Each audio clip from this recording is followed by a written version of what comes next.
Okay, so this is like my third time trying to record a motherfucking video, but I'm finna get this out, okay?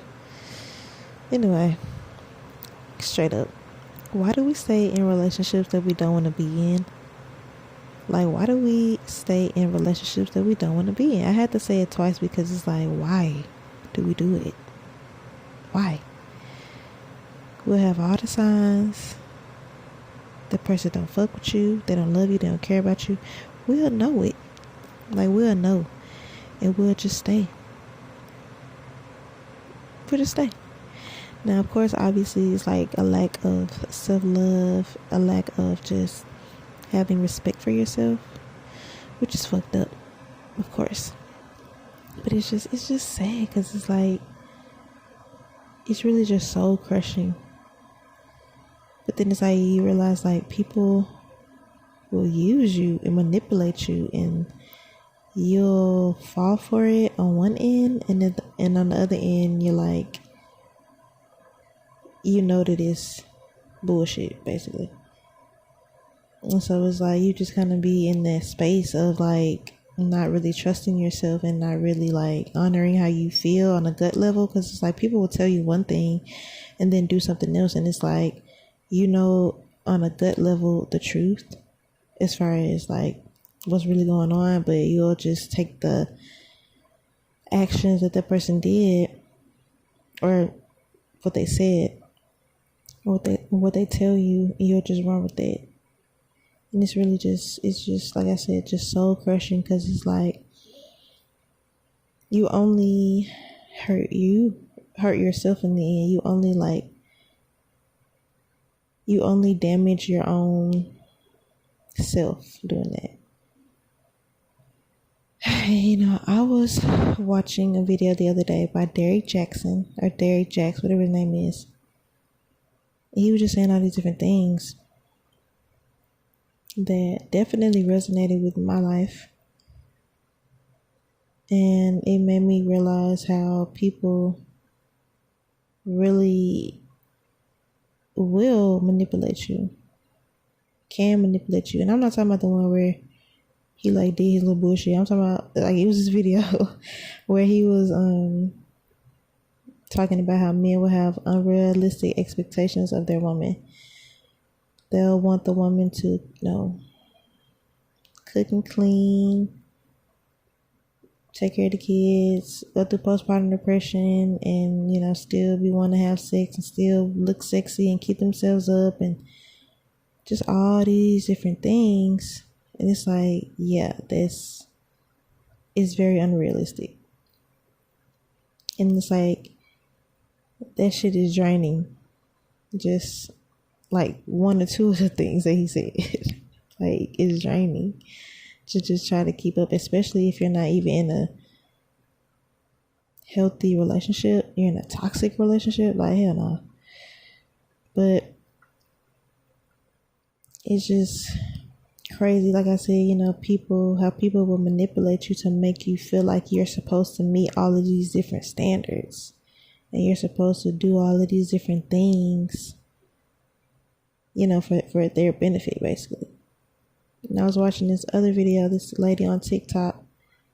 I can't think of her name right now, but man, she has some shit on her TikTok that really opened my eyes to just how men are and how men think. Now, I'm not just trying to fuck it. Anyway, she was basically, you know, she had a few videos that I watched, and some of her videos were talking about how men will do all of these different things to like devalue a woman, get her pregnant a bunch of times, you know, manipulate her, make her feel like, you know, she's supposed to stay in the house and be a mother and take care of the kids, and that be her lane only. And you know, just basically make it to where she's kind of just solely benefiting him, and, you know, she's the one that's like basically slaving around and doing all these different things, like I said, taking care of the home and taking care of the kids, trying to take care of herself as well. And it's like, this shit is hard as hell to do. Being a stay-at-home mom, I feel like stay-at-home moms go through this like the most. just these feelings of just being drained and being used and being like taken advantage of, because it's like so much is expected from you, as a stay-at-home mom. And that shit ain't easy. Like, taking care of kids isn't easy. Whether you have one or multiple. Like, people will be, depressed, having postpartum depression, and only have one child. So, imagine people that have like 3 or 4, and even more than that.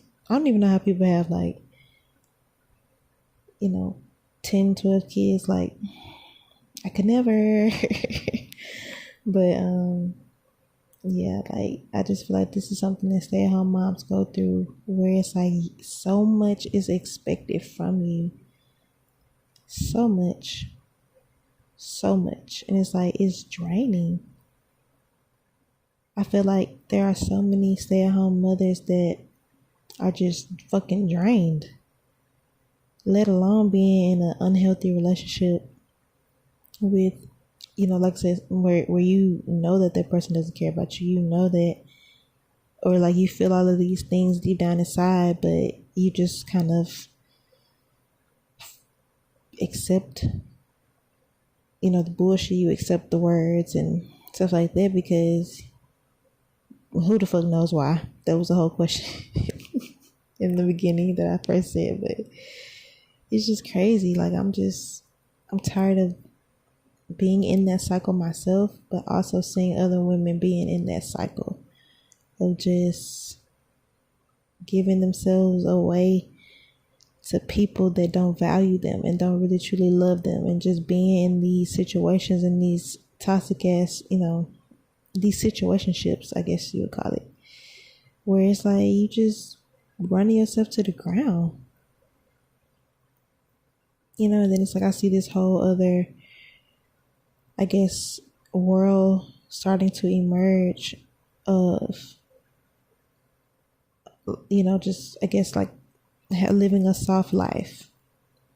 And basically, just, that's really the first thing I can think of. It's like more shit that they call it, but basically where it's like you just taking care of yourself, you single, and just really starting to like date yourself, get to know yourself, and just kind of heal yourself and really work on self-love and developing, your relationship with yourself. And I'm like, so many people miss that in life. So many people miss that time of developing themselves.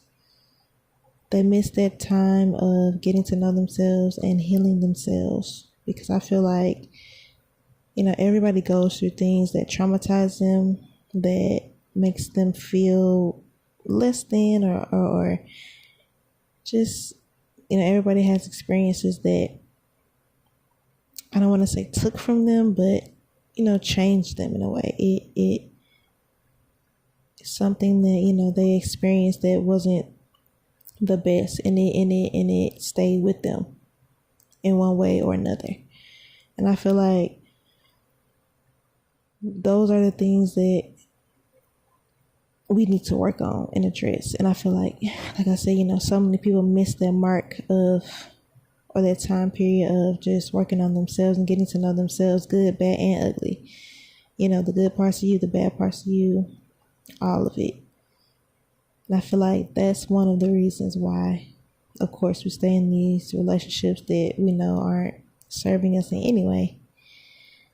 That's the reason why we become, this is for women, why we become, I don't want to say stuck, but why we get ourselves in these situations where we are being undervalued, especially as a mother, And it really sucks, because being pregnant and bringing life into the world should be a very sacred and special time. But I feel like so many women spend those are the times that they spend the most stressed, the most depressed, the most manipulated, the most taken advantage of, used, like just all the fucking bullshit happens, like mostly when the woman is like pregnant or like having children. Like, it's just like that's the most vulnerable time for a woman. It's like the most shittiest shit happens during those times, and it's fucked up. But it's like, like I said, it's because we don't go through those times of just being by ourselves and just learning, like I said, learning and loving ourselves. Because nobody can love you how you love you. Nobody will ever be able to love you more than you love yourself. And you will always treat yourself the best. When you are in tune with yourself and your wants, needs, likes, and dislikes, you will always be the the number one person fighting for yourself, standing up for yourself and being there for yourself when you are aligned with yourself. And so it's like, that's just such an important thing that I feel like we miss. And it really pains me to think about it, because it's like, your life will be so much different. Life would be so much different if you did go through those times, or if you did have those periods of just getting to know yourself. And like really understanding who you are as a person. Like for me, just when I first kind of started to get into when I first started to get into this way of thinking, it didn't really make sense to me. Like understanding yourself and knowing yourself, but it's basically like, what do you like about yourself, about others? What would you prefer? Your preferences, stuff like that. Like it's simple, but it can get detailed, of course, but it's just simple things that if we had a better understanding of, like, what was your childhood like? What was your mom like? What was your father like? What were you surrounded by growing up that made you who you are today? Like, it's those things that we should understand and know about ourselves, so that we can better direct our own lives. And so we won't find ourselves in these situations where we're being undervalued or taken advantage of, manipulated. Because, like I said, it's soul crushing to be in those spaces in life. But, I feel like everything that you go through in life is for a reason, of course. And if you didn't go through those periods of getting to know yourself before you got yourself into these situations, once you find yourself in these situations, you definitely will be forced to start getting to know yourself. Like you gonna have that moment where now you're forced to kind of look at yourself and analyze yourself and get to know yourself and go through that period of, So it's like, if you missed it beforehand, you definitely gonna go through it after. Or it's coming. But it's just I wish that it didn't have to come in such an ugly, traumatic way. But I guess it's just how you decide to look at it. I mean, in the moment when you're experiencing these, traumatic and abusive or whatever experiences, these toxic experiences, it feels like toxic and bad in the moment. But when you, as time goes by and you go through it, you realize that, the beauty of the situation. You can kind of look at it from a more dualistic perspective and not really feel all of the heaviness of it. And you can, like I said, really kind of analyze it and understand why it happened and what you needed to learn and how you can better move forward. So yeah, that's basically what I wanted to say. I'm getting off now.